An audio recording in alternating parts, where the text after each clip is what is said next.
Oh, get ready, get ready, get ready. Here we go, here we go, here we go. Oh, yeah, it's me. It's your boy, the Louisiana country boy, coming at you live once more again with another episode of My Worthless Two Cents Table Talk. And look a here, look a here, look a here. I told y'all another one was coming. I told y'all another one was coming. I told y'all another one was coming. And look at here. She's here. She's here. She's here. Look at here. Look at here.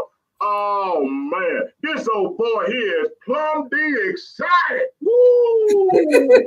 I am plumb D excited. Because I got me another special guest chef on the show tonight. So look at here. Look at here. All the way from Newport. And I ain't even talking about the cigarettes. All the way from Newport. That's right. I ain't talking about them cigarettes. Look at here. I got a special guest. She's about to bring it. She gonna bring it. She gonna sing it. She gonna do what she do. However she want to do it. So, you know what the country boy always say. Sit back, relax, put on your headgear. Oh, JC from Newport, JC from Newport, JC from Newport.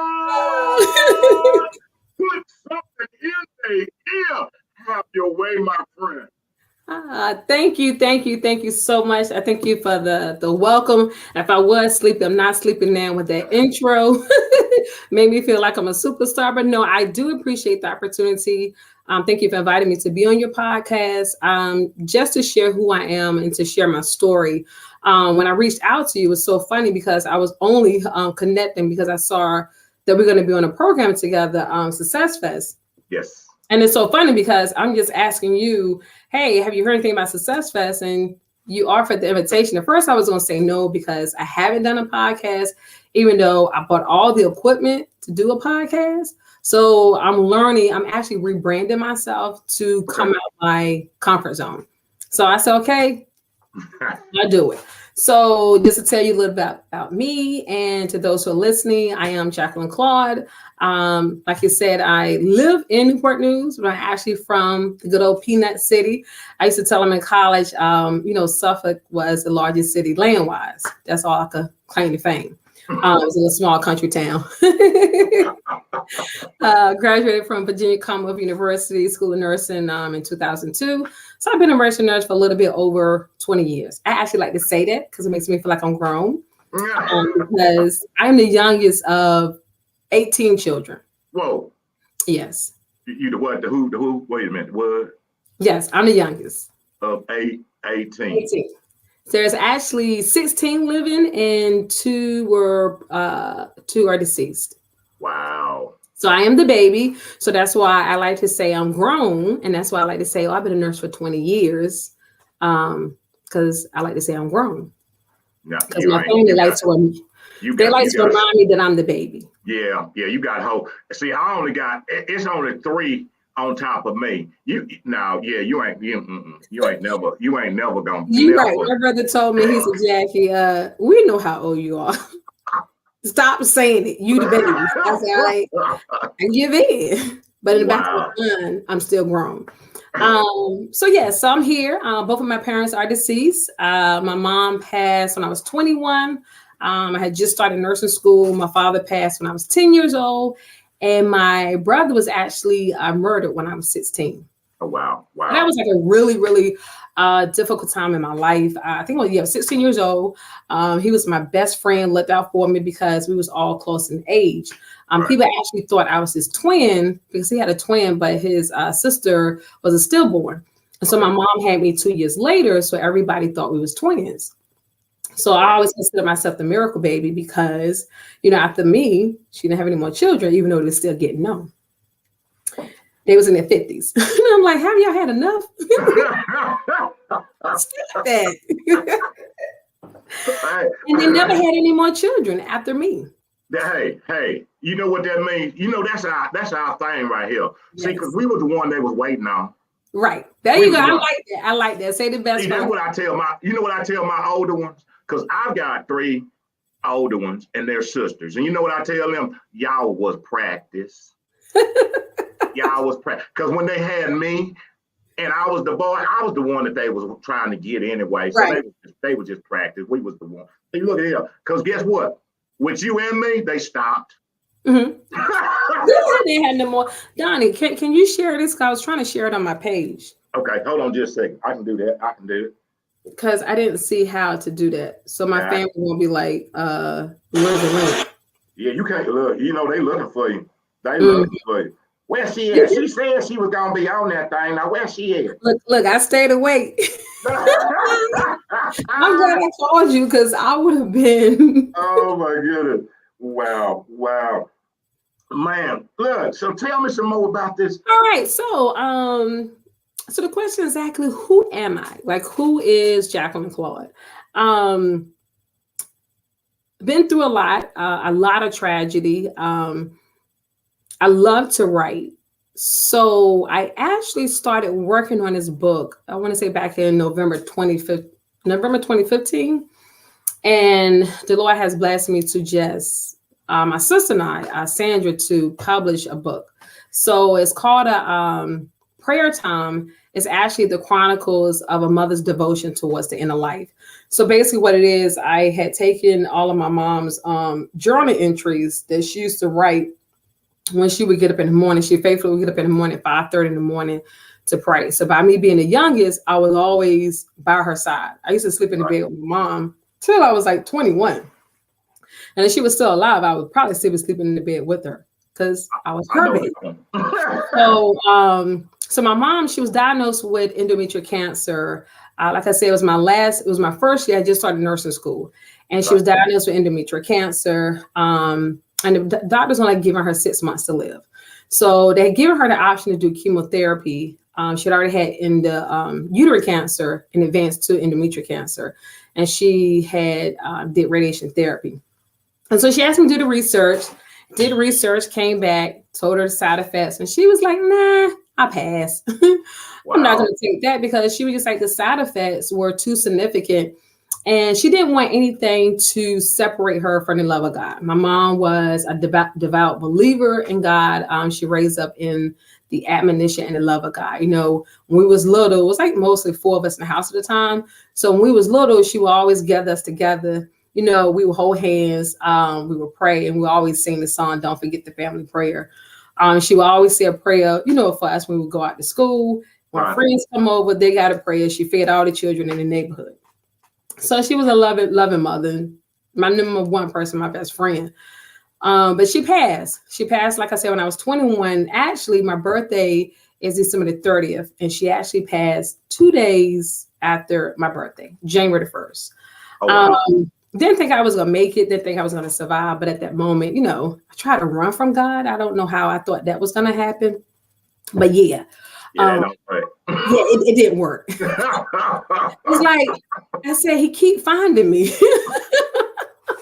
How he do that? He just know what. Right.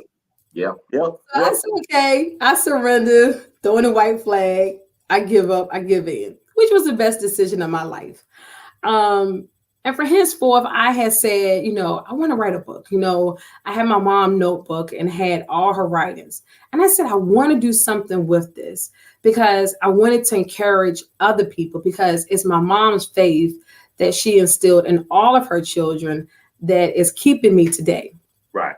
So that's what I want to talk about. I want to talk about faith.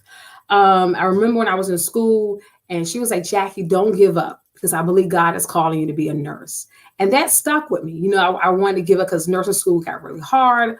And I always held that in the back of my mind, don't give up. I believe God is calling you to be a nurse. And truly it is. I really do believe it's a calling, it's my passion, it's my career.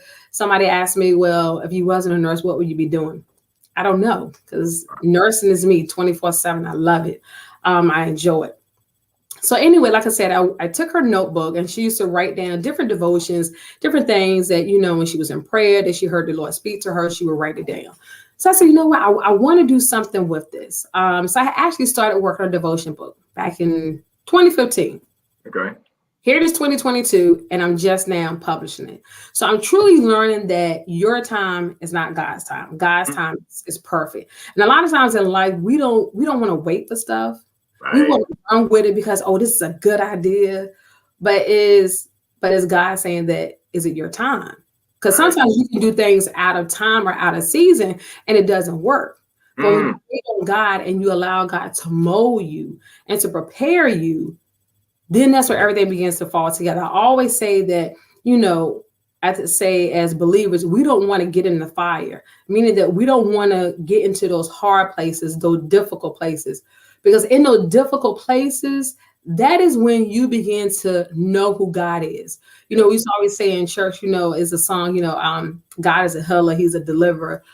But, like one pastor used to say, how can you know that God is a healer, or how can you know that God is a deliverer or a lawyer in the courtroom if you've never been put in those situations? Yes. So it has to move beyond to us just singing the words till we start living the words. Yes. So it was me going into difficult situations and realizing and knowing, oh, God, you a keeper. You're a mind regulator. You're my mother and my father. So I started writing on the book. My sister started helping me. Like I said, we co-authored the book. And it's so funny because a publisher has been calling me every year since 2017. Wow. And when he called me this year, he said, Jacqueline, he said, do you know we've been calling you ever since 2017? And I said, well, since you put it like that, fine. I'm going to go ahead and do it. Do you know fear can drive us to not complete in our destiny? Yes. Yes. So I had a fear of writing, and I didn't realize I still had emotions that I had to release in finishing the book, because it's like I'm stuck. I can't get anywhere. So I'm going to pause on that. So I graduated from nursing school in 2002. And then I went on to be a travel nurse. I did that for 3 years. I did travel nursing before it became like the thing now. I did travel nursing back from 2004 to 2008. And I had a prayer. I was like, Lord, bless me to travel. And I said, I'll do it for 3 years. And I said, while I'm on my travel assignment, if you could bless me with a Starbucks, a hairdresser. Because if anybody know me, I love Starbucks. Brown and white chocolate mocha. My friend be hollering at me, Jackie, leave them white chocolate mochas alone. Well, I don't smoke weed, so hey. Don't be the chocolate mocha today. White chocolate mocha, what it is. Don't you know that God blessed me with all three? Wow. Had every place I went to, I was out in Scripps, La Jolla. I was out in San Diego. Lord bless me with a Starbucks, a wonderful church family. The name of their church is One Way Apostolic. They're the Landons. I had just met them. Do you know it's doing Thanksgiving? I had just met this family at church. Do you know they actually waited for me till I got off of work?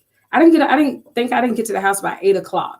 So my job was about 20 minutes from where they live.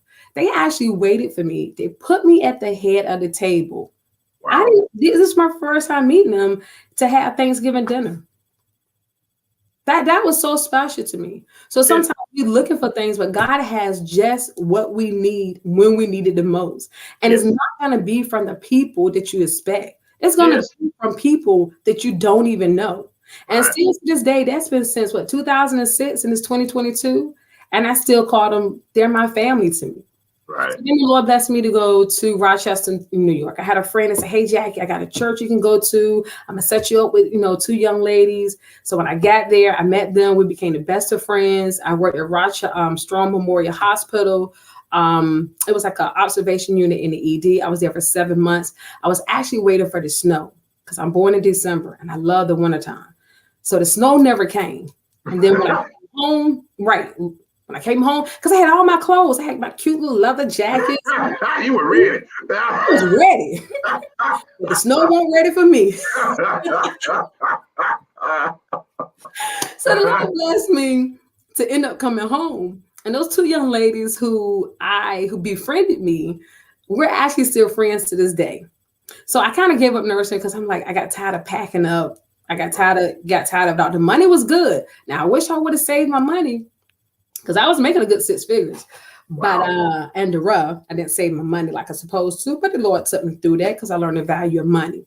So I'm leading up to say I graduated from Water University. I did an online program, got a master's of science in public health. I'm just trying to do something easy. Just going to tell the truth. So, but anyway, I love public health. I love working and doing programs in the community, especially our community, the African-American community. The reason why I say that is because the African-Americans, we experience several health disparities. Even though we only represent 13% of the U.S. population, we could be 80% at risk for developing heart disease. So we always at the highest continuum when it comes to health, but we're at the lowest continuum when it comes to overall population. And you ask yourself, why is that?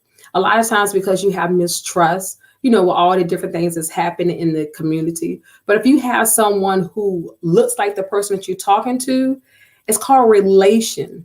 You're building a relationship. So if I can relate to you, then I'm now beginning to implant seeds of trust. And guess what? I'm more apt to listen to what you say. And research has proven it. So my thesis that I completed was on faith, the role of faith-based therapy in the treatment of African Americans with depression. What led me to that? So remember I said my brother was murdered when I was 16. Right. So during that time in my life, I wanted to give up. So I tried to commit suicide. I watched it on TV and they, take a lot of pills and I thought they was dead. Well, that's TV. So I tried to do the same thing at home, but it didn't work. I got all these pills. And I was okay, God, well, you must want me to live. So I never really told my mom what I did, but because my mother was a praying woman, she used to always say the Lord would deal with her and show her what her children was doing. So 9 out of 10, I know God showed her and told her what I was doing. But she never approached me about it. So for a year, I wanted to give up, just doing some of everything. I said, I'm just end up on welfare. I'm gonna work at the gas station. I had it all planned because I wanted to give up on life because my brother was murdered. And still to this day, they haven't found who has killed him. So it's considered a cold case. His body was he actually went missing for 2 weeks and his body was found rolled up in a carpet because he was beaten to death, bludgeoned in the head with a hammer. It's only because of God that I'm actually to share this story with you and not break down and cry, because there was a point in time I wasn't able to do that. Like I couldn't watch murder shows like Law and Order or different shows like that because it would trigger me. So like I said, I just wanted to give up. I used to think like, oh, if a Greyhound bus, why a Greyhound bus? I don't know. But I said, if a bus come and hit me, that'll be okay. Because I didn't want to actually kill myself with a gun, but I wanted something to happen to me. So I gave up on life. I lost all hope. It only lasted for a year. And then all of a sudden, okay, I'm going to college. I'm going to do something with my life. And my guidance counselor used to say to me, Jackie, don't wait till the last minute. And of course I did. And I was like, can you just give me that 1 point? Because I think my GPA was like 2.99. And I said, can you just give me 1 point? No, what did I tell you? So it was a lesson learned. And I say that to say it was faith during that time through my mother who prayed for me. I had a supportive network who brought me back to the brink of life. And when I got to college for my graduate studies, I thought I was taking the easy way out by writing a thesis versus doing a practicum. So I didn't realize that the thesis was the hardest. And I almost had a nervous breakdown trying to complete the thesis. And my instructor was giving me a hard time. And at the time when I graduated, they was phasing out the Master of Science in Public Health program in Water University. And you could only earn a master's in public health. I wanted a Master of Science in Public Health because it makes you more robust when you have a science degree. It was only myself and another student. So my instructor was like, Jackie, whatever you do, don't give up. Because I was going to give up. Because once again, I'm a runner and I'm giving up. And I was going to give up, but she encouraged me like, Jackie, don't give up. I believe God wants you to complete this. So the Lord blessed me. I finally did. I challenged the researcher was giving me a hard time. And he was giving me a hard time, I believe, because he wanted me, to take Jesus out of my reflection. And 2, he said that I was being biased because I was writing about African Americans. How biased, and I'm writing about African American. The last time I checked, I'm African American. Okay. Yeah, that's pretty. Yeah. Even though I had other ethnicities, but she said, Jackie, so we worked, and he finally gave in. So all I wanted her to do was show me the changes that she made. Fine. I put it in the table, showed him the changes. The Lord blessed. I graduated, and my thesis was accepted. So I said to myself, I said, something great was going to come out of this thesis. That was in 2011. So here we are in 2022. Yes. I submitted like I said, me and my sister, we submitted the book. It's called, like I said, Prayer Time, the Chronicles of a Mother's Devotion Towards the Inner Life. So my instructor had said to me, Jackie, you should do research with this, like human study. And I was like, no, I don't want to. I'm always saying what I don't want to do. And I'm realizing maybe it took as long as it did to get where I'm at because I wasn't willing to accept God's will. Ain't that tough? And right, and it is. And I know I'm not the only one with that. You know, my sister always said to me, she said, Jackie, God is never going to go against your will. And I said, you know what, you're right. Because he doesn't have to. He's all knowing, he's all powerful. Yes. So it's when you're ready to accept his will for you. Because we sing that song all the time. God's will is what I want for my life. Yes. But we don't really mean that. Mm-mm. Because we don't want to accept the timing. We don't want to accept the grooming. And so I had to go through that, and I'm still going through that. So like I said, I started working on the book. And then one day I was taking a shower, and I wanted to do something else. I wanted to do like a nonprofit. And so the name of the nonprofit came to me, Faith That Heals. So I'm thinking like, oh, okay, I know what I'm going to do with this. You know, I'm going to have a grief, like a peer-to-peer support group. You know, I want to talk about suicide awareness because a pastor who I, really looked up to and really admired, he had committed suicide. And that was really touching to me because I followed him on Facebook, and, I had seen some of his posts, been to his church. I enjoyed his teachings, enjoyed his preachings. And when I found that out, that really touched me. And then a response from the church community that bothered me as well, because like, this is real. Like, we should be talking about this. Yes. I mean, this is the reason why mental health has a stigma that it does, because nobody wants to talk about it. Nobody wants to say, and I say nobody, I would say in my community, like within the African American community, within the church community, or the faith community, because I'm not connected to a building. That's another story. Not connected to the institution, because God is not in that. But anyway, that's another story. So because God called us to do greater works, and you won't do it in four walls. But I said I wanted to spread the message, that there's help. It's okay to get a counselor. You can still love God, still be saved, whatever you want to call it. But there's help out there, and there are resources. Yes. Remember I told you that my instructor said, Jackie, you should take your thesis and do research with it. Yes. So now here we are. This is 2016. I graduated in 2011. So now I'm saying, okay, well, I'm going to do something with it. So in my mind, I'm thinking, hey, we're going to do a peer-to-peer support group. I did a website.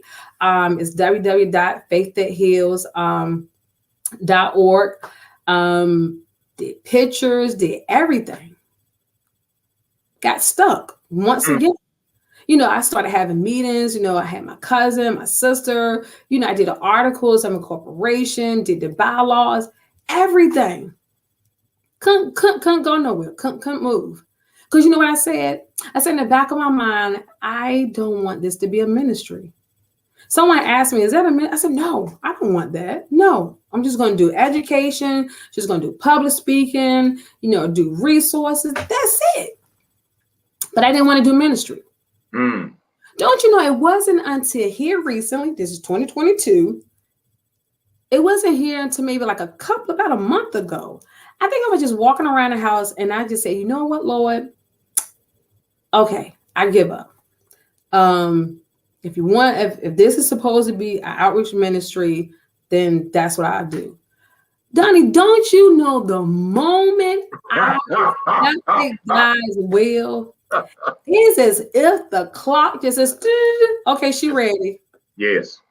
I had got the invite to do Success Fest. And at first I wasn't gonna accept the invite because I'm thinking like, oh, but that's okay. I'm gonna move out my comfort zone. I'm gonna do it. So I did the interview, got accepted for that. I didn't want to do the headliner. I'm just going for the small. So the coach said, no, I think you should go for the headline. I think you got the material. So I said, okay. Then after that, I said, you know what? Let me just start finishing the book that I never finished back in 2015. And the same publishing company continued to call me since 2017. Yes. So when he called me, I said, okay, sir, you know what? I'm going to finish the book. I accepted the package. I think within 2 weeks of him calling me, the Lord blessed me.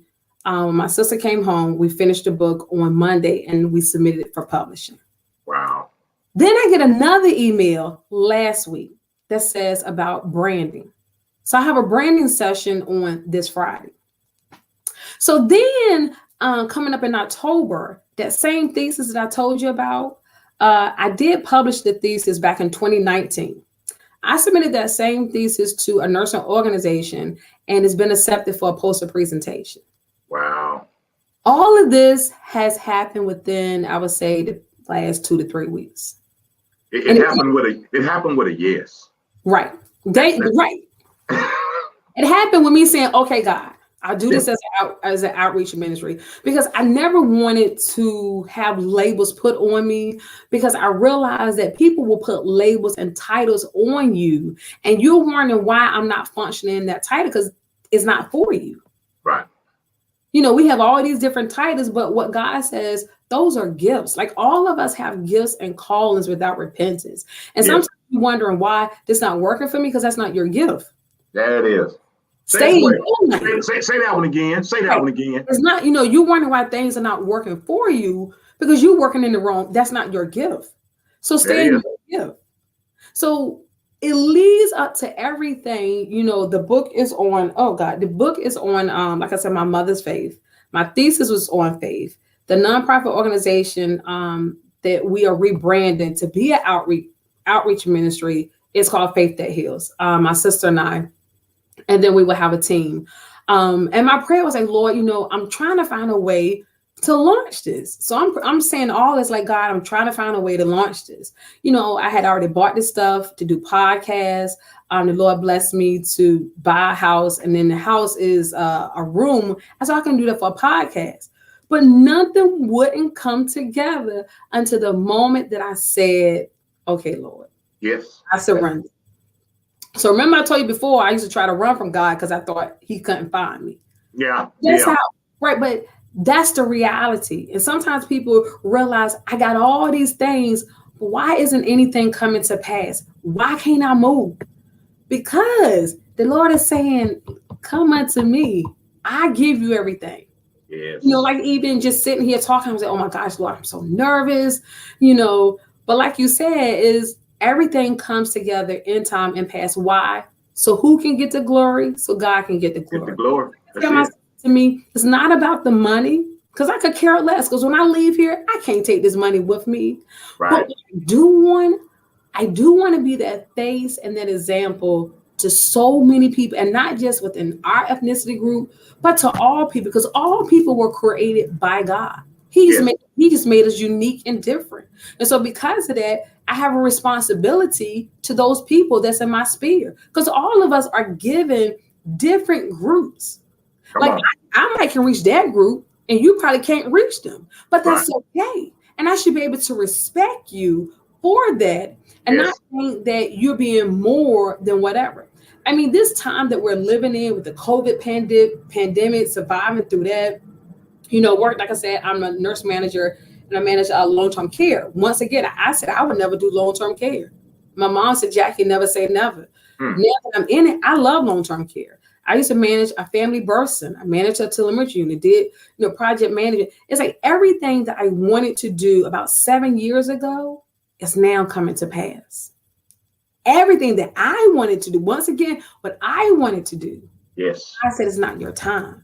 Right. Because he had to work on me and prepare me. So when that destiny do arrive, I won't abort the assignment because of my insecurities, because of Yes. my lack of faith. So what the Lord said, I don't come to destroy you. I come to help to mold you and make you. So when you can accept those difficult moments, when you can accept someone being mean to you or being kind, when you can accept that and love them in spite of, Yes. Yes. you have now arrived. And I've gotten to that point because I said it again. I said, I'm not gonna be like my mom. Because my mom, she was easygoing, she didn't say a lot. You really couldn't push her out of character. She was soft-spoken. And I think about a couple of years ago, because I'm good for saying what I'm not gonna do. I think I'm not gonna be like that. Okay, you're not gonna be like that, Jackie? Is that what you're telling me? I had to go through that. I had to learn how, okay, Jackie, you gotta, you can't tell everybody how you feel. You can't put everybody in their place because the Lord was letting me know you're trying to fight them in the flesh. But the Bible said that our warfare is not carnal, but it's spiritual to the pulling down of strongholds. So I had to learn how to walk in that gift of discernment because a lot of times we have gifts, but we don't know how to operate in that gift. Amen. Yes. Then we abuse it. And we look unto people to teach us how to operate in something that God gave us. Now, Come on. There it is. How can I teach you how to operate in a gift that God gave you? Right. Yeah. I didn't give it to you. All knowledge comes from God. So it doesn't matter what title we hold or whatever. If God doesn't give you the capacity to retain or to articulate or to recall, you're just going to be sitting there looking like, that's it. Exactly. You are spoiled. So I have learned how to develop a relationship with God. I learned how to grow in God, even in my failures, even in everything, my flaws. I say, even beyond my flaws, God still sees me as a beautiful person. Why? Because it's our faith that pleases God. Yes. God sees us in faith, not now. Time was created for humans because God doesn't deal in time, but he created time for us. It's faith. It's the future that God sees us in. So because of that, he works and he builds on us to bring us to that destiny. So what? So that his will can be completed. So where I'm at in my life now, it's 44 years, where I'm at in my life, I call it my faith walk. I call it my journey. I had a friend of mine, one of my colleagues, and she said, Jackie, it's time to tell your story. And she said that to me about a year or 2 years ago. And I was like, and I've been thinking about that. And I was like, you know what, you're right. It's like everybody has a story, but I haven't told my story. So Pat and my story is pain and it hurt. But out of that, God gave me beauty for my ashes. Come on. Because what did I do? I gave him something as a sacrifice. And in return of that sacrifice, he's giving me that beauty. Meaning that everything that I thought I should have had years ago is coming to pass. Those poster presentations, those publications, those books. Like I was telling my friend, I wanted to do, because she said, well, Jackie, you done public speaking. And I was like, yeah, I have. The mothers actually in church encouraged me to do public speaking because I never forget, I was, I think I just graduated from nursing school, an organization that I started in. She would say, baby, we want you to do a presentation at the convocation for health fair. And she said, I'm going to be right there sitting on the front row. And that's actually what encouraged me. I remember, back then, you had the cardboard posters. And then after that, as time went on, I went and bought me a projector with the screen because they pushed me. They made me believe in myself. She was there in the front row asleep, but she was there.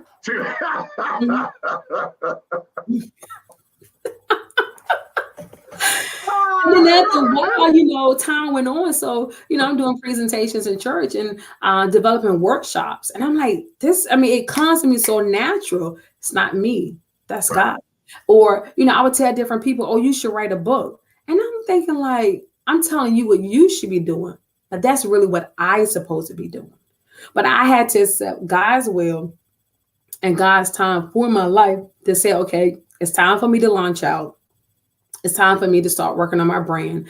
And it's time for me to release what God has given to me, because that's the only way I can get more. Like the Bible said, you can't put old wine into new bottle skins. Come on. You got to pour something out. Yes. Yes. Pouring out, that makes you vulnerable. But it's okay, because why? God gets the glory. And so when you do that, when you pour out unto others, and it could just be an encouraging word, it could just be you just showing them love. It could just be, hey, I'm just checking on you because I'm thinking about you. You know, a lot of people say they love, but they really don't love, because it's something there that's blocking them to love. Like, I give you an example. A situation, I try not to call names because I try to be respectful and mindful of people.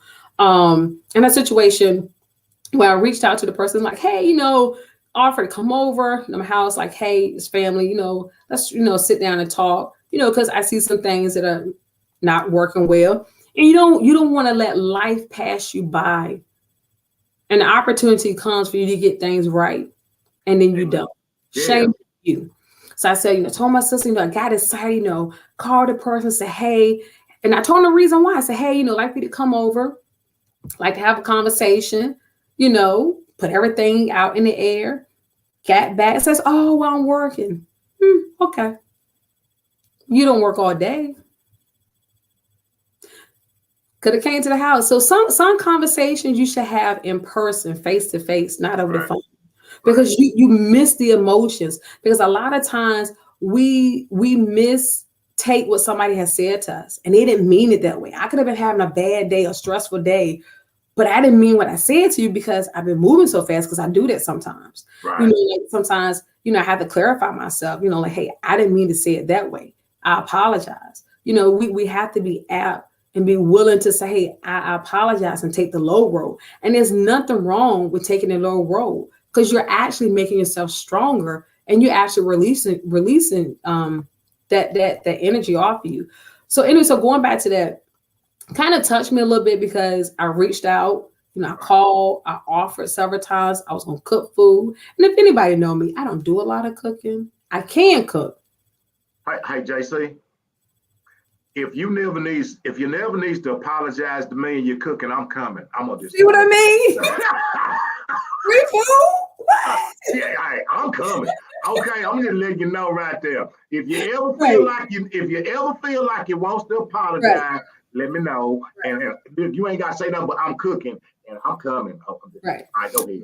But you know what I said? I said, Lord, that's a testimony. I said, I love and I'm going to forgive anyway. Because, like I said, when I've heard the sayings, I didn't come up with it. A lot of times you have to forgive, even if that person will ever come back and apologize. I'm going to forgive. I remember when I was younger, and my father, like I said, he passed at 10, and I wasn't very close to my father because he was abusive towards my mother. And I grew up seeing that. And for the longest, I didn't realize, why I'm so aggressive in relationships. And I didn't want to go to this topic, but since we're here, we're going to go there. And I didn't, it's like, why am I an aggressive one? Why do I feel like I'm the man in a relationship? When I realized after so many relationships, because people come into your life for a reason. Just because they don't stay there, they're not the one for you. They was the one for you at that moment. Yes. Because there's never a coincidence. God allowed people to come into your life for a purpose. Yes. And people have always said to me, you have to figure out, why is that person there? Is it for a season? Is it for a lifetime? But that person has come into your life. Is always two ways for you to be a blessing to them, and they'll be a blessing to you. Even in the hurt, even in the pain, even in the disappointments, it's still something to learn. Yes. So I figured that out. I said, I realized that what I didn't have in my life growing up with a father, I became that. Wow. What I couldn't forgive, I became. Ooh. That's why forgiveness is so powerful. When you can forgive even the people who murdered your brother, like I said, that like me and my brother and like my sister, I remember when he got killed, we was planning like, okay, we're gonna go and kill these people, not thinking like, oh, well, y'all gonna go to jail. But in our hurt, we just making rash decisions, but God made a way that it didn't happen. But later on in life, like my mom said, she said, Jackie, she said, if it doesn't happen now, she said, God is going to vindicate. And that was always her saying, God is going to make a way. And so I said, I forgive the people who killed my brother. So going back to my father, like I said, what I didn't forgive, I became. So I took on the aggression because I didn't have someone to protect me. I didn't have that safety. So I was constantly finding myself, I'm fighting. I'm always having to protect myself. Why? Because I didn't have that growing up.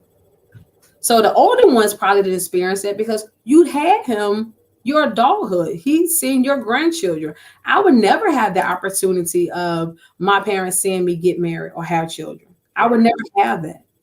But that's something that I had to learn how to accept because God places people in your life who become like parents to you, but he helps you to grow up in that. Yeah. And so when I was on a travel assignment, when I was in New York, I heard the Lord speak to me and says, you have to forgive your father. I'm thinking like, I'm already saved. I forgave everybody. You know, church folks, they just, they don't do anything. That's enough. I'm going to get beat. But the Lord said that I had to forgive my father. And I said, well, God, how do I do that? And the Lord said, just ask me. Don't you know the moment when I said, Lord, I help me, I forgive my father. Don't you know the Lord released me of the hurt?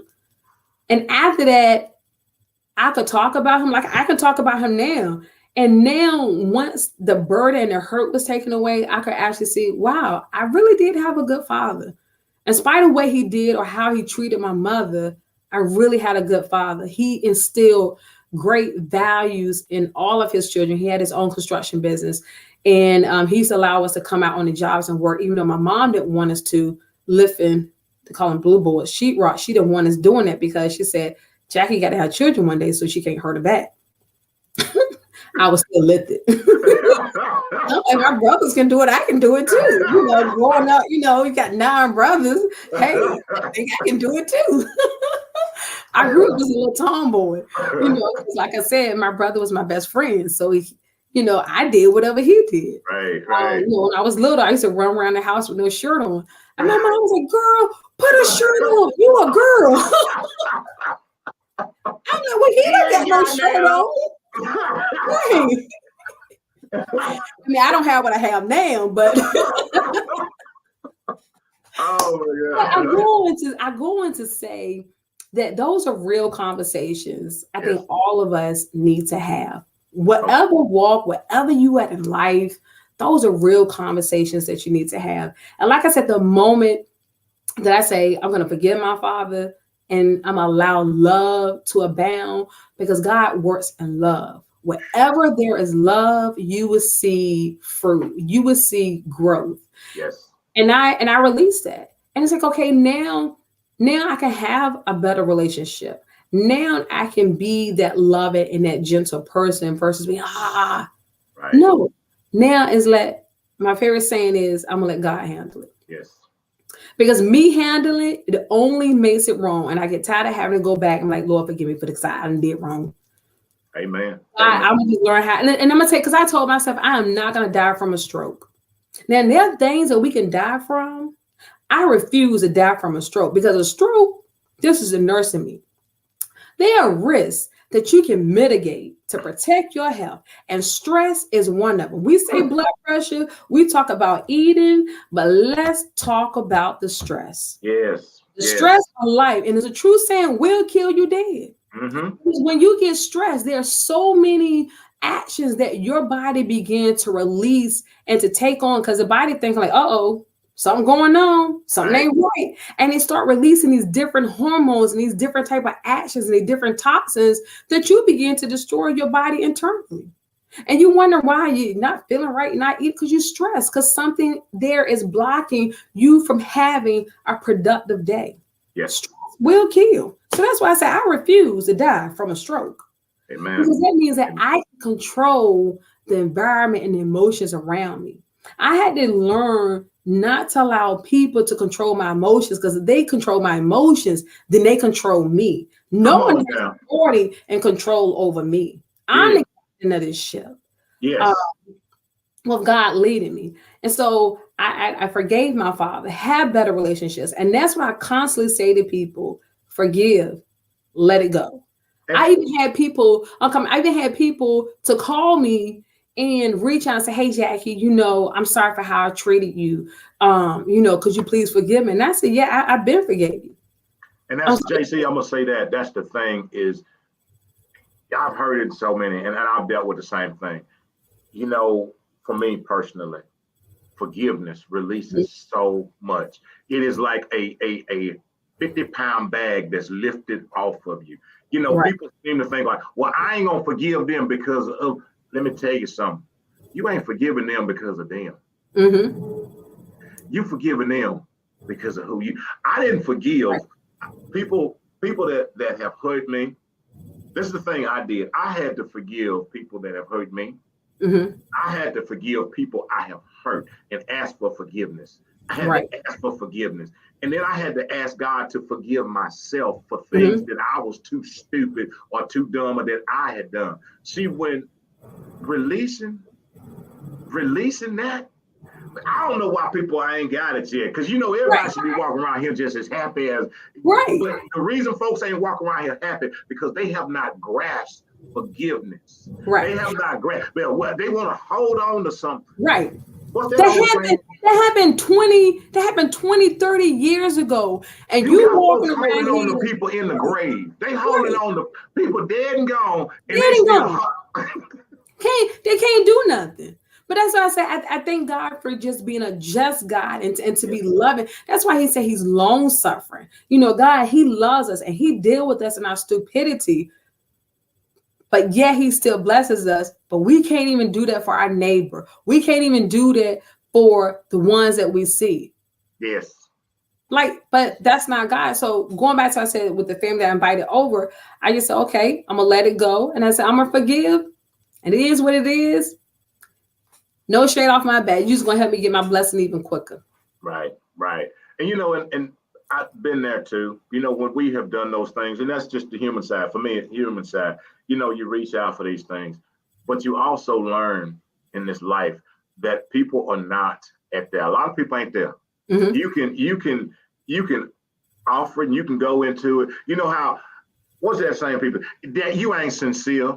How you gonna tell me? I'm not going to accept it. So you just stopped it, huh? You just just because you said I ain't gonna accept it because you don't sound sincere. You just stopped it. Okay, that's right. You just put a whole blockade. No, you didn't put a block on me. What you just did was put a block on yourself. There you go. And I always say, what you don't forgive is what you become.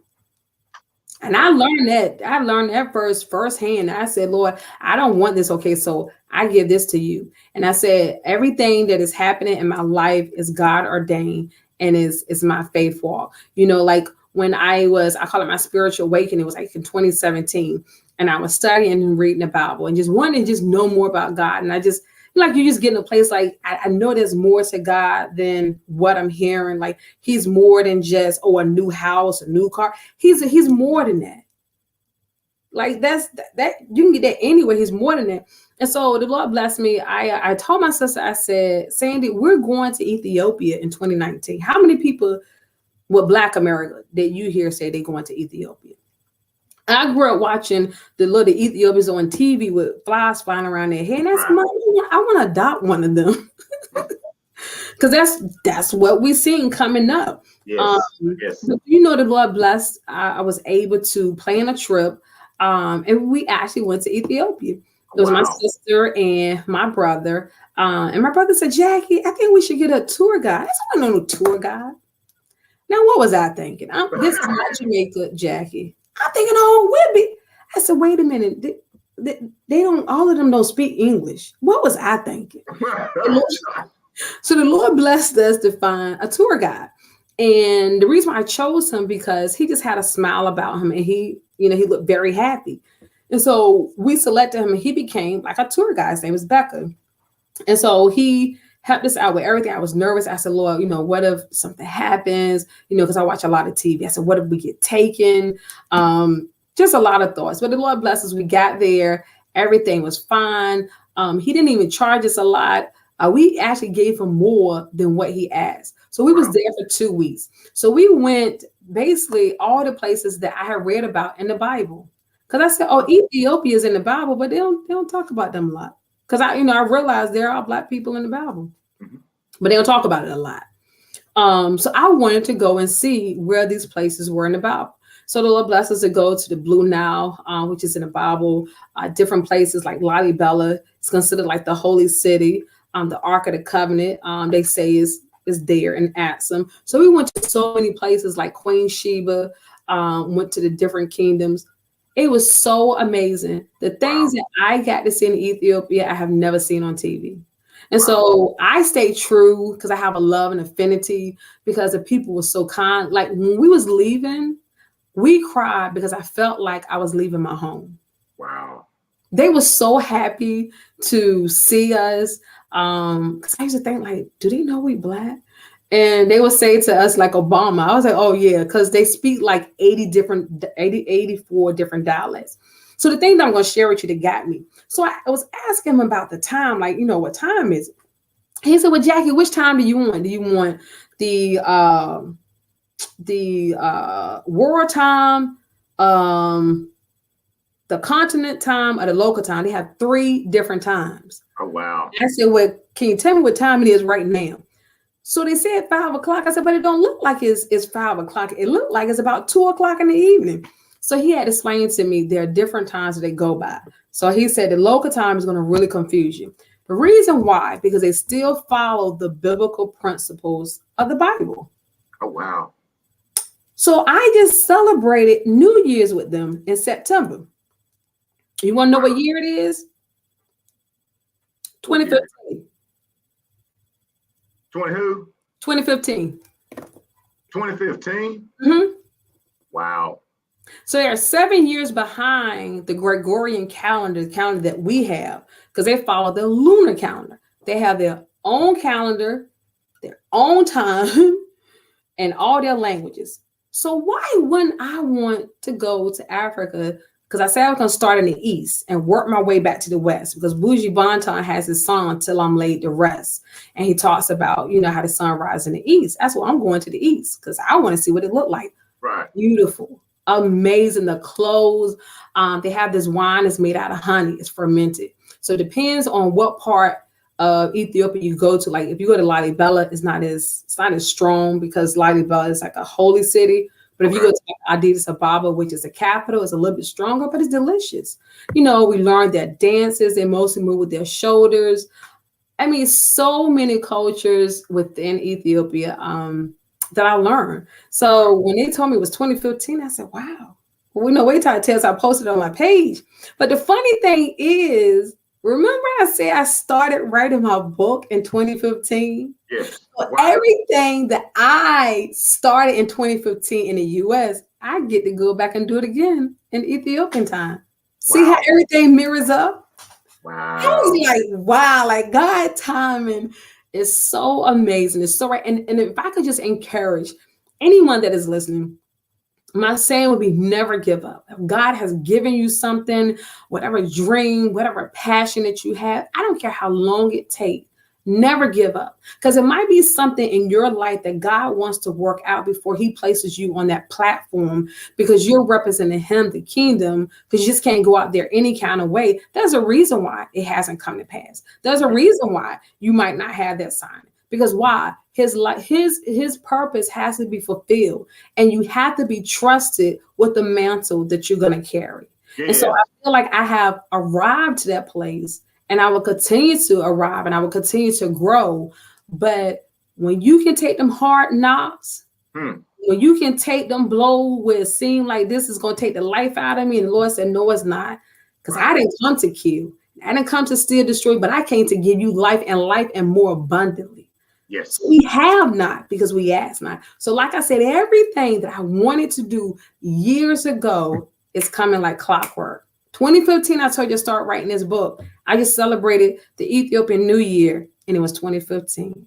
My Lord. You tell me that's not God? Baby, as my friend will say. Yeah, what they say, won't he do it? Want to do it? I'm just, you know what? I'm just here for the journey, and I'm just here to say, God, yes to your will. I said yes, Lord. Okay, Faith That Heals. It'll be an outreach ministry. That's our desire, is to create safe spaces for people, for our people to open up and to share. Because a lot of times, you just can't go and tell somebody, hey, I had this thought, or I feel this way, without them being judgmental. Right. People don't need that. Especially with COVID coming, when the Lord has blessed us and made it, through. Sorry that so many people had to lose their life, but we've learned different things from it. It has taught us how loving each other, being around each other, but most of all, listening to each other. I tell my family all the time we get together sometimes, because I guess they say I'm mouthy because I'm the baby, and I am, but hey, it pays off. We have to learn how to communicate. Communication is so big in any relationship, whether it's a matter relationship, whether it's just a platonic friendship, or whatever type of relationship. Communication is important. And we don't learn how to stop to take the time to communicate, not at, but with. Ask those clarifying questions, have those difficult conversations, and you will see over time you're growing. Because God has those same conversations with us. How much more should we have with other people? Yes. I don't tell people, you got to give X, Y, Z to get this. Because don't you know that every promise from God was predestined before you was born? Yes. So it's not about me giving no $1,000 seed offering or whatever. No, all it is our faith. That's all God asks us to have, is a faith the size of a mustard seed. And a mustard seed is tiny. So he's not asking for nothing huge, nothing major. People make it seem, but it's not. Right. He's giving so much more love and peace. And all he's asking is for this. It is that simple. So that's why I want to tell my story and the things that I've been through in my life and the hard coming up with not having. I told my sister, I was reading in my senior yearbook, and I put in my yearbook that I was happy just to have a Lexus. I was going to have a brick house. I was going to living in Maryland, working as a nurse, making $40,000 a year. Why 40,000? Because I only want to be 20,000 above the poverty level. 20,000 poverty. So I said, if I'm making 40, hey, I'm living large. Wow. Because why? Because of the goals that our parents instilled in us. Yes. Love, hard work, trusting in God. That's substance. People, no money can give you that. That's it. And so because that, the Lord has blessed me more with that beyond the 40, but he has blessed me. But I don't let that go to my head, because like I said before, I can't take that with me. Right. But what I can take and what I want to leave is a legacy. I don't have to have children to do that, but I want to leave a legacy. I love writing. Somebody got to tell our story. Yes. We have to leave something behind. We have to have something tangible so the next generation can say, hey, if she or he did it, whatever you want to be called, if they can do it, I can do it too. Yes. It's not easy. I always, I tell my staff, I said, the hard way is the best way. My dean told me in nursing school, she said, I don't know why. She said, but the best nurses have it the hardest. And that has been a true saying for me. It's been hard, but it's been productive. And it's made me who I am today. I consider myself to be a transparent, transformational nurse leader, transforming people's lives, whether it's through mentoring, whether it's through coaching, whether it's through leading. Sometimes, if you give me something, I can get it done really quick. And I realize that's God. And it's like, so why not take these things and share with others and to help build others? Because it doesn't mean anything if I'm up, but you're not up. Right. We all should grow and move up and go up at the same time. We don't have to be crabs in a bucket. So what you might have more, that's yours. I don't know what it took for you to get that. I don't know the pain and the tears and the blood, the sweat and the sacrifice that took you to get that. And you don't know what I went through to have what I have. That's it. Everything that we have in life comes with a sacrifice. And the question that you have to ask yourself, what are you willing to sacrifice? So that you can get God's beauty for ashes. And he'll do it. You know, I'll say this, JC. I say all the time, you have no idea the crushing it took to get my order. Don't look at it and say, oh, I want. Look, because JC, I don't know the crushing it took for yours. What I do know is that's yours, because people look. And what is that other saying? You may see my glory, but you don't know my story. Amen. See, never ever look at a person and think like you know. Right. Because there are some things that they have gone through, some things that it took, some crushing of that olive. Right.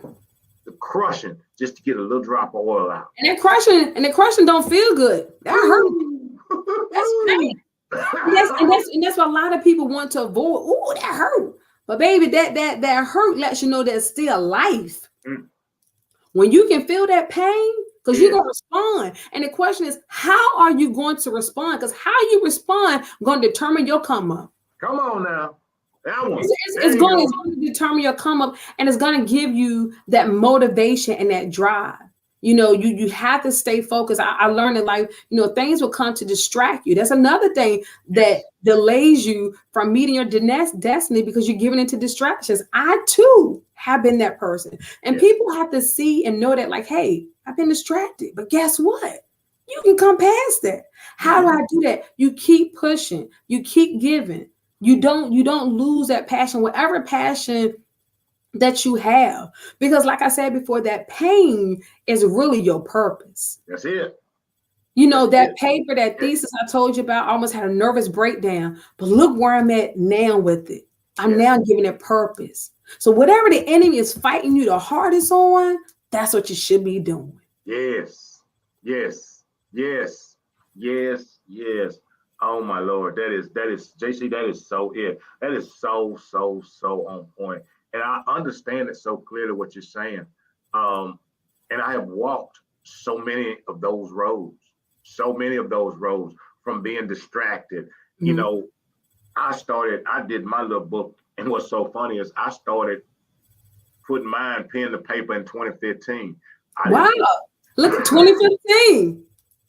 Look at that. I didn't put mine out until last year. You know, but I had to go through some things. And when you talked about how you started and you hit this spot, what happened to me was when I started this, it was like I was sweating and my pores were opening up because some stuff was coming out. Some tears was coming out. Some anger was coming out. Some hurt was coming out as I'm putting it here. Because see, I learned this for me personally. It's coming out. The hurt, the anger, the frustration, all of it. Trust me, it's coming out. One way or another, it's coming out. It may come out in how you react to somebody. It may come out if you decide to do it in a positive way of writing it down or singing it out. But let me tell you, all that nasty stuff that's in there, you know, you a nurse. So you know when somebody come in with an infection, you got to go in and dig out and clean it. It's coming out. Because when you don't get it out, it spreads throughout. And it gets infected. But when it comes out, but what's underneath, my God, it's a diamond. Because when you have a diamond, you don't realize it. You just think, oh, this is just, what is this, a stone? But once you start cleaning it up and getting all that grime off of it, and it takes longer for others to become diamonds. But once you get it clean, you got different cuts, different sizes. But it doesn't take away the fact that it's a diamond. So what did it take for you to get there? And like I said, we all have our own story. So like I said, I'm happy for the time. You're right. It's almost an hour. And I forgive me because I'm glad that you did share it on my page, because I didn't get a chance because my fan was asking me for the link. Because like you said, you get caught up and not so much caught up. But I thank God for the opportunity to share, because like I said, I was so nervous, and I'm like, well, God, what do I say? I said, well, you know what? I'm just gonna be myself. I'm just gonna tell a story, because God can do anything. That's it. Once we get out of his way and let him do it, and you have the people that you think would support you and would be there for you and believe in you, they crickets. But guess what? They watching. So you know what I said? I'm gonna give them something to watch. I was in a drama class when I was in college, and I love drama. So I'm gonna give you something to watch. I'm gonna give you something to look at. There you go. There you go. Hey, you know. You get all that. Baby, it's called the hand of God. His favor is on his life. So while I'm here, I'm just gonna walk it out. Yes. So while I'm here, I'm just gonna let God get the glory. And I'm gonna let you keep wondering, figure, how did I get or who I am? Watch me, and you'll figure it out, and you'll see the story. But I want to be a blessing to so many others who feel like there's no hope or there's no way. It is. It's hope. Yes. It's going to be difficult. It's going to be hard sometimes. But if you hold your head up and have a great supportive network, that's another thing that's imperative, is having a supportive network, because love makes the difference. Love can change the most difficult situation around, knowing that there's resources out there. And like I will go back and say this again, especially in the Black community, it is okay to get a counselor. Yes.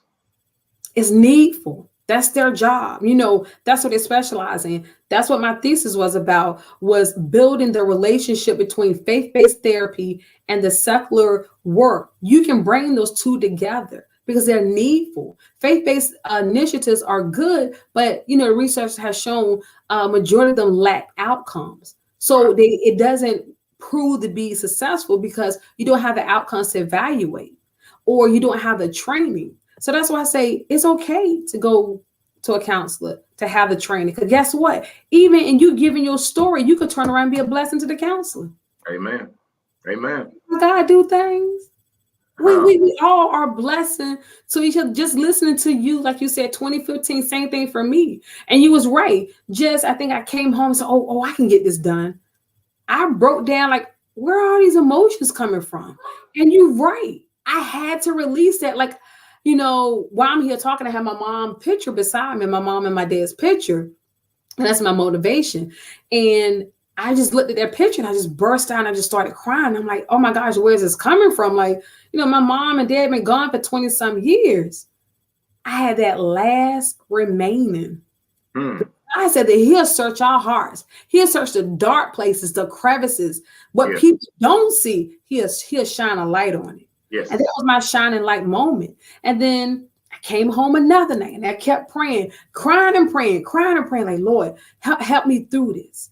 And I think it was that last night, I think I got off work and I sat beside their picture. I picked up my pen. And don't you know, after I finished crying, don't you know, the Lord just started speaking to me and I just started writing.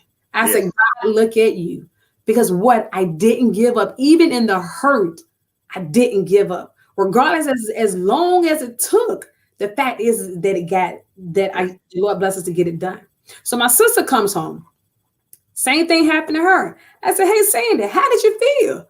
She said, it was hard, Jackie. I said, yeah. She said, you know, I started crying. I said, me too. So guess what? She's going to be joining this journey with me because she's always been there for me, you know, coming up. Because like I said, we grew up, didn't have a lot. So my sister would help my mom out when she went into the military. She would help buy school clothes and different things like that. Even when I was in college, she would still help look out for me, you know, because I was considered a ward of the state because both of my parents are deceased. So I took the full amount of financial aid that I could get so I could finish school. And my sister was always there for me, you know, buying me stuff. She would be in Turkey and different places and sending me stuff back home. So it is only befitting that she joined this journey with me. And she went through the same thing. She was like, Jackie, you know, it was hard. You know, I had to cry. And then when we got finished with it and she was reading over and she said, I wrote that. I was like, yeah. So after you release, you was able to produce. Yes. And if I never released that, then that's why I couldn't get nowhere. And those 2 nights of crying and praying, the Lord blessed us to finally finish. And like I said, it was on a Monday night. She supposedly went back to Ohio, but it was raining and she ended up staying here. And when she stayed here, that's when we got finished with the book. Wow. Everything happens for a reason. Yes, so it does. You are so amazing, so magnificent, so powerful. Just want to share this with whoever. And even if it only touches one, that's it. That's it. That's it. That's it. You know, JC, I have this saying that I say and that I wrote and I've been following up is that we're all on this journey together. Mm-hmm. However, we each have our own individual stories. Mm-hmm. And there's something about your story that can help me on my journey. And I pray that there's something about my story that can help you on yours. And if we would understand that, everybody want to be disconnected over here, but we all on this thing together. Right. See, my daddy said there's nothing new under the sun, which there ain't. See, but when we stop being so closed-mouthed and stop acting like, well, what I'm going through, don't nobody else know. No, I don't know exactly what it is. But guess what? I've been in that neighborhood, or you've been in that neighborhood. No, I ain't been in that house. But I've been in that neighborhood.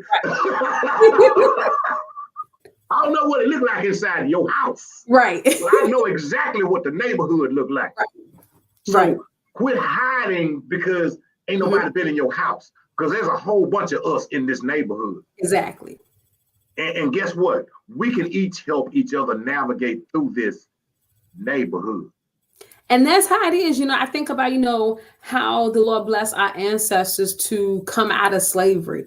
And even in the midst of slavery, they were still having babies. They were still living life. When they came out of slavery, they owning cities and they owning schools and banks. But look at us now in 2022. Yeah. I can't celebrate my sister because she got a degree or she got a business. I got to be jealous. I can't support this person because they have this or they have that because you say it's not happening for me. That's a problem. That's a problem. Yes. Most definitely. Because like I said, our ancestors came up out of slavery, owning. Look at us now. Where are we at now? Yes. And like you said, I appreciate, like I say, everything happens.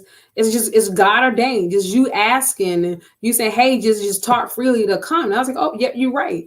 And then for you to say 2015, I'm like, oh, right. God, they said God's time is not our time. That's it. But he'll bring it together in his time so he can get the glory. Why? Because we're coming together. Like you said, I'm all the way in Virginia. Yeah. He brings us together because why? This earth is his and the world, it all belongs to him. You have people thinking that you got to give your last dollar, your last dime to some building to get something from God when the Lord is saying, come to me. I give you what you ask. I just want a relationship. Everything is conditional. I just want a relationship with you. Right. There's nothing wrong with that. Like for me, for the house that I have, I stopped sowing seed in a particular place because I feel like why am I sowing seed in a place and it's not growing? I'm responsible for where I put my seed at. Yes. So when I say I'm going to stop and I stop, don't you know the Lord blessed me to get a house that I didn't think that I could afford, that I didn't think that I could get because I had a bankruptcy or I didn't have the best credit. I don't mind saying that. Right. When we, and I say this through everything, and this is I tell God, I trust you. I might not understand it, but I trust you. I don't know which way this thing finna go, but guess what? I trust you. Right. And for me, when we start to first walk in obedience, that's the thing that we miss. And I just did a show the other day, and I'm gonna say it, and I'm gonna be gone. I was reading about Saul. Saul was God made Saul king. Here you go, big dog. You know what? I'm gonna take you out. These folks want a king. It's gonna be you, buddy. You're like, oh wait, I came. Right. But then God said, this is what I want you to do, son. I'm having this talk with you. This is what I need for you to do. Oh, but he went and did something different. At the point, God said, you know what? Man, you know, I just asked you to do this. We are sitting around people who, just like Saul, God has removed the anointing off of them because of their disobedience. Yes. Wait a minute. Now here go. He has not moved them out of their position yet.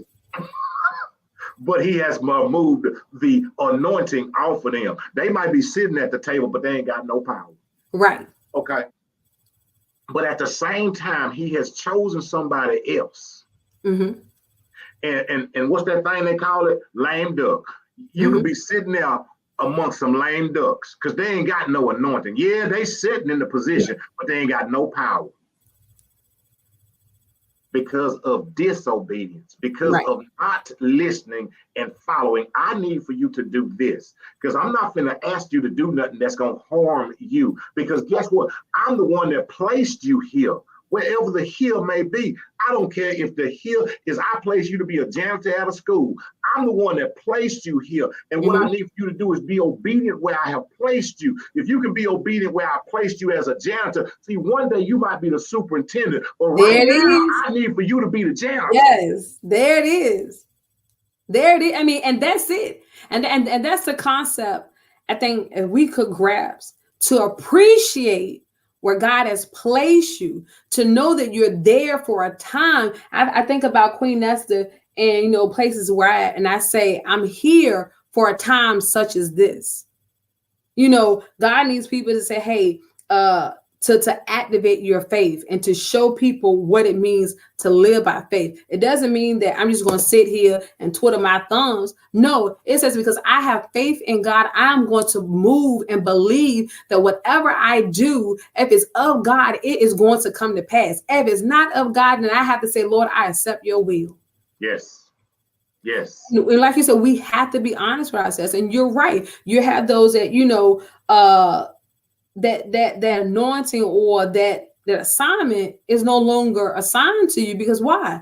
You don't want to do right. You don't want to love right. It's the little things. We're so quick to say, oh, they doing X, Y, Z. They name the stuff that we can see, but it's the little things that's hidden that shows up over time. Yes, that's it. And that's why, like you said, you still here because God is long suffering. But guess what? I'm gonna have to get somebody else because you don't know how to act. You don't know. That is. Right. You don't know how to act. You don't know how to act, and I'm gonna have to teach. I done gave it to you. I done gave it to you, and you don't even know how to. No. And here is when he just go like, you know. And when you see and understand when God do this. Like, look, we'll try again next year because everything has a cycle. Sin has a cycle, love has a cycle, everything has a cycle. And baby, you gotta wait till the washing machine stop and it stops spinning. Yes. And you don't know when that cycle is going to end. That's it. That's it. That's it. You know, my last thing, and then I'm gonna let you have the flow. My last thing is this, is it says faith is the substance of things hoped for, yet the evidence of things not yet seen. See, I've come to understand people always talk about their faith and my faith this. But see, in order to activate your faith, you got to have hope. See, you can't sit around talking about I'm just gonna sit here on faith. See, but you know what hope does? See, here go that other scripture. Weeping may endure for a night, but joy cometh in the morning. It didn't say tomorrow morning. It says in the morning. In the morning. What you have to do in order to activate the faith is have hope that tomorrow going to be a better day than today. See, every day you wake up, God done pop you up. You say, I'm hoping today going to be better than yesterday. See, if you keep on hoping it, then your faith gets stronger. Your faith gets stronger because your hope has built up here. You know what? My hope is up here because I know that the word say what it say. So you know what? I'm hoping the day is the day that's gonna be that the joy gonna come. But if you give up hope, the moment you stop hoping, it's like jumping in a big old hole that doesn't have a bottom. Once you stop hoping, you're gonna be right where you're at. That's it. And you can't move no further without hope. Can't. Ain't going nowhere. Not going nowhere, because the Bible said that hope leads us to experience, and experience leads us to patience. Yes. Now I got some experience. It's not just somebody singing this song. No, it's, oh, I know that God can make a way. Oh, I know that God is a way maker. Yes. I know that God is a miracle worker. Yes. You know, I think one day, I had posted on Facebook, and I wasn't posting to be brass. I was just saying, like, I was amazed. Like, I got 3 unexpected checks out of nowhere, you know, and the Lord blessed it. And I wasn't saying, but I was just saying it to say, when you walk by faith and you live according to God and you showing love, God will send blessings out of nowhere to you. Yes. You don't have to go look for it. He'll send it to you. And then somebody had, and it was okay, and I'll share it because I think it's time to be transparent. And someone had posted on my Facebook, oh, you know, they was asking for money. Now, they didn't put it in my inbox, but they posted as a message on my Facebook page. Okay, so I don't get, hey, how you doing? I get a message, I get a post on my page asking for money. I put a heart, and it didn't respond. Right. And the person called me once again, just asking about the money. And I said, I said I was gonna send it, but I was like, in my time. I said, but that's not really love, but it just shows you who people are, and it just shows you where they are. Yes. Yes. Because I don't hear from you any other time. You don't call me any other time to just check on me. But the moment that you speak up and speak like this, oh, you wrong or something not right. Right. Okay, I take that, but I'm just going to share with you so you will know, and so maybe you can do better. But guess what? At the end of the day, it still don't stop that God is a good God and He blessing me. Right. Look at here. I was telling a friend of mine today this right here. You know what? Folks are entitled. What they entitled to, country boy? You entitled to the way you feel. I ain't gonna never tell you not to feel the way you feel because you entitled to it because that's yours. You entitled to think about me however you want to think about me. However you want. Guess what? I can't tell you that because you were entitled to that. But guess what also? I'm entitled not to care. Exactly. Ain't God good? Because that's how you know that your thoughts don't control my emotions. Right. And they don't control me because I move and I breathe by God, not by you. Yes. Because you own me. Because some people have you to think, oh, that you owe them something. No, I don't think I owe you is to love you. And that's it. That's it. That's it. And I was telling my niece last night, I said, the Bible said that follow peace with all men, holiness without no man shall see the Lord. What does following peace mean? If that means I have to separate from you, then that's peace. It doesn't mean I don't love you. It means I'm being smart because I'm not going to come out of character to deal with your ugly nature. So that means I got to separate. Because Ecclesiastes says it's a time to separate. It's a time to war. It's a time for everything. And my separation, it might last for a while till you get yourself together. Because until then, what we said earlier, I'm not going to be stuck in the minutia of your mess, hindering my walk. Right. Well, you know what? I'm going to say something, JC. It's 2 parts. Okay. Because sometimes what that can do is not hinder yours, but also hinder their growth. You're right. And you're right. And I have seen that, but they're thought back. And that's why I said, but I'm learning, you know, like my sister saying, they always tell me, she said, Jackie, you have to meet people where they are. You have to learn how to accept people for who they are. Trust people to treat you. If that's all they know how, if that's all they know how to give you, then they can't give you something they don't have.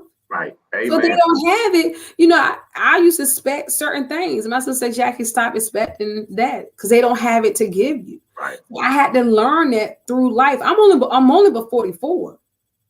But you still have some people who haven't learned that because they go back to what you said earlier, disobedience. They don't want to. They'll talk about everything is not right, but them little things, it adds up.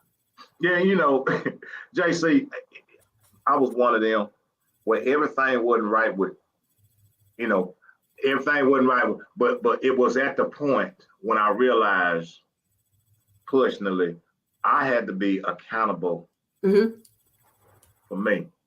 See, Accountable.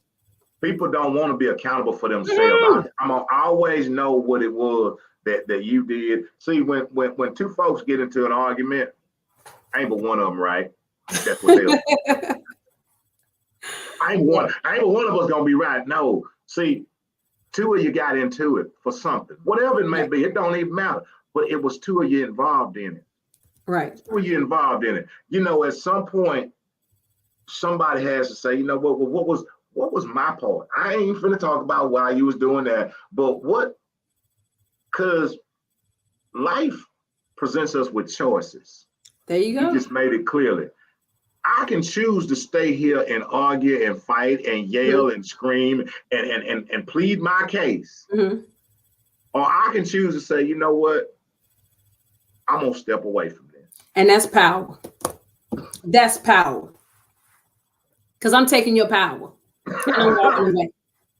And my saying is, I'm going to let God deal with you. Because when God deal with you, it's going to be way better. Because why? You're going to learn from it. If you so choose. Because like you say, everything we have in life is a choice. So I choose to live according to my highest potential in God. I'm going to zenith. I'm going to my highest point. I'm going to be everything that God called me to be, everything that he said I should be. I'm going to do that and continue to do that. And I'm going to be that example to so many people. I'm saying it, I'm speaking it. And so because I believe it and I have hope, I am walking it out. Like you said, I don't know how, don't know what's going to happen, but I trust God to the end that why it's going to work out for my good. Sister used to always tell me, she said, Jackie, it don't feel good, but it's working for your good. Amen. And I still remember that and I still hold true to that. It don't feel good, but you know what? It's working for my good. Right, that's it. That's it. JC, I'm gonna shut my old trap up over here. I'm gonna be quiet. I'm gonna put this old ball in my mouth. I'm gonna do like I'm supposed to do. I'm good. Like but it'll be 2 hours. I told you that's my bedtime. I gotta go to work in the morning. I know. I love my good government job. What I want you to do, what I want you to do is a couple of things. One, I want you to make sure you give these people your information where they can follow you and support you. But more than that, what I want you to do is I'm gonna give you this floor, whatever it is that you want to leave. What your parting words, your thoughts, whatever you want to leave out here today, it is yours. It is your flow. You have your way. I'm gonna shut my old triple trap. Okay, so I don't have a lot of social media. I'm mostly on Facebook. I don't have no fancy name. It's just Jacqueline Claude. I did have Instagram, but somebody hacked my Instagram account, so I haven't started that back up. So that's the only thing I'm really on. Like I said, I'm just getting started. I'm taking my time, but I'm getting it done. Like I said, I do have a website. It's www.faiththatheals.org. Don't really ask for a whole lot of donations because, like I said, I'm just getting started. I just want to be able to give more than anything. I do have a book that me and my sister has worked on, so I'm just waiting for that to get published. And having different opportunities like this will help support that book. And once I get that book, I will get back in touch with you, and because I do want to promote that. And then I just promote my other opportunities. Like I said, I do have other engagements, but my main focus is promoting the book. It's called Prayer Time: Chronicles of a Mother's Devotion Towards the Inner Life. So that's the name of the book. It's going to be a devotion journal, and I might have some other merch that might go along with it. But I just want to get that out. What I want to leave is we have a lot that's going on in this world. It seems dark. It seems like there's no hope. seem like everything is happening. Bills have to be paid. But I just want to leave that God cares. And I know people take that as a cliche, but it really is true. How do people know that who might not even have a belief in God? It's how people like you and I, how we treat others. That's the God that they're going to see. It's going to be in us. So I will only admonish us to love more, love as if it's our last day. You know, one day I reached out to my friend. I know he thought I was crazy. And I said, I love you like peanut butter and jelly with a Coke on the side. Because why? Something could happen to me. And if I never said I love you, because I grew up like that, I didn't always tell my parents or my brother that I loved them. So guess what? My father passed. I never told him that I love him. My brother got killed. I never told him that I love him. And after that happened, I said, I would never allow that to happen again, where I have people in my life and I never say, I love you. Because sometimes people never hear those words. Right. And if you can just say, I love you, that means so much more. If I could just admonish people to just live by faith, just try. Just talk to someone. If you're going through, there's hope. If you have a pastor, someone that you feel confident in, there's hope. You know, you don't have to give up. But I just want to encourage you to just invest in your faith. How do I invest in my faith? It all begins by taking a step and believing. Just believing in yourself and saying, God, you put me here on this earth for a purpose. Show me the way. Put people in my life that's going to be an example. And it's not always going to be the people that you think. It's not always going to be the people that you have a close familiar tie with. It's going to be that perfect stranger, just like how this relationship started. I just reached out and just asked a question. So that's what I'm saying. It's never to give up on your dreams. Yes. Big or how small. Never give up, because that dream comes from God and it has a passion and it has a purpose. You just have to have what? The faith to walk it out. So I'll be blessed. Thank you for the time, the opportunity. Like I said, I'm Jacqueline Claude. You can find me on Facebook. That's the only social media I have right now. So I'll work on that part. I do have a book, like I said, coming out with my sister, Sandra Claude. It's called Prayer Time Chronicles of a Mother's Devotions Towards Inner Life.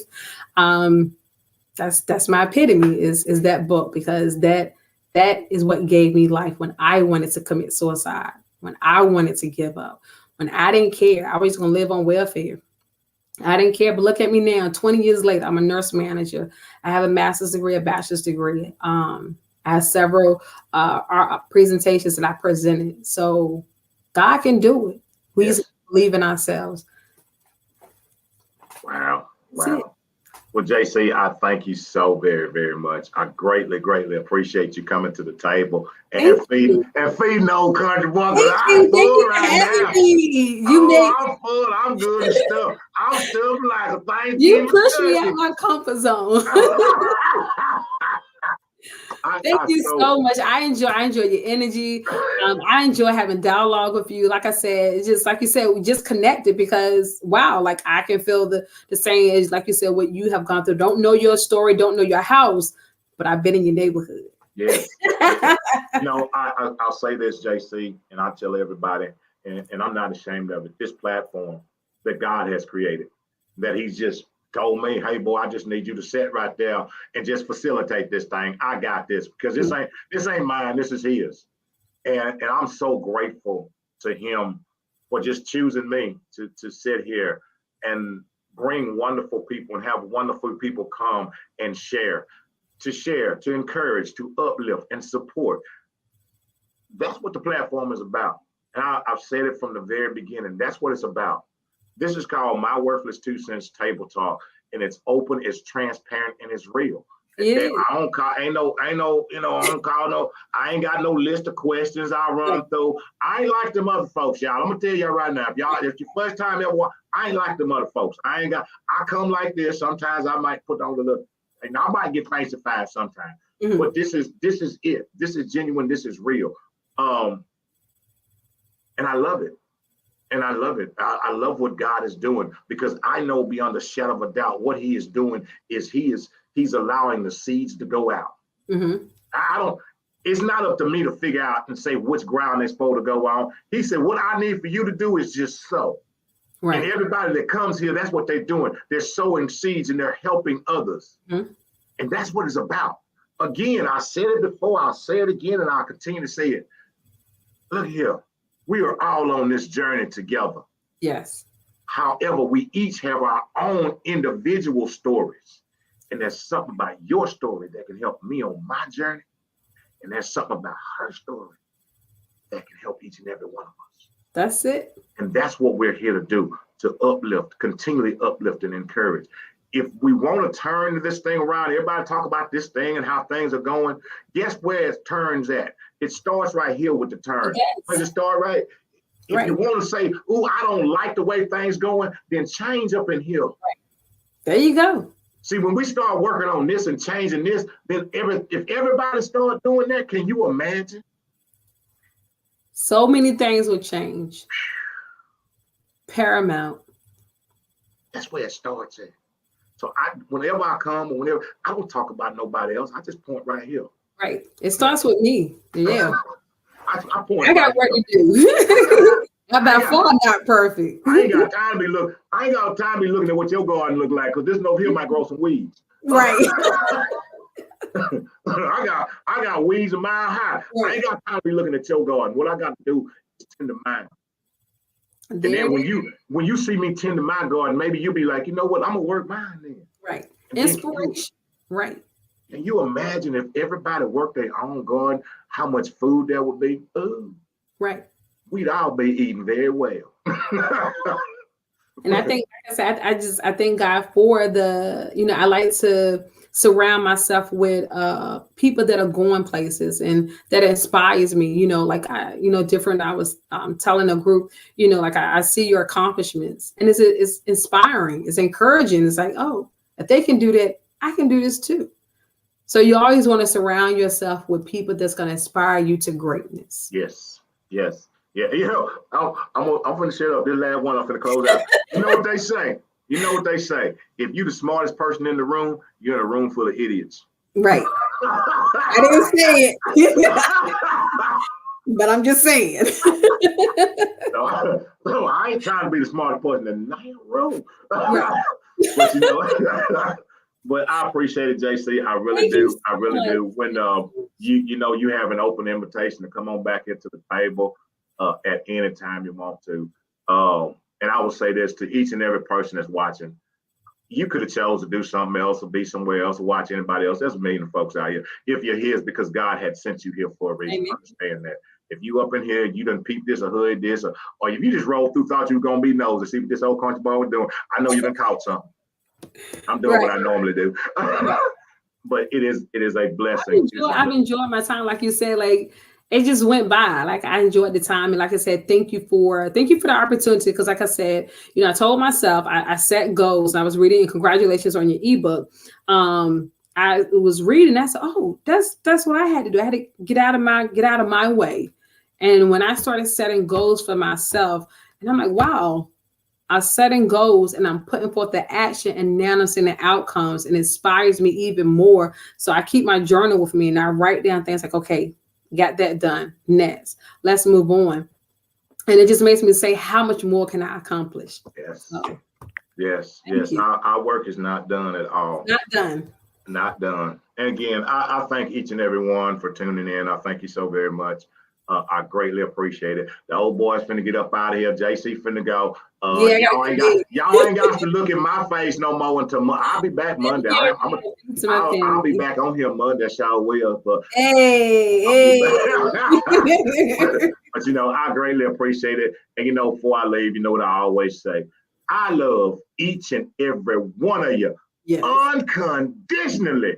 Yes. And there ain't nothing you can do about it. Thank you, JC. Look here, y'all have a good one now. Yes. Monday.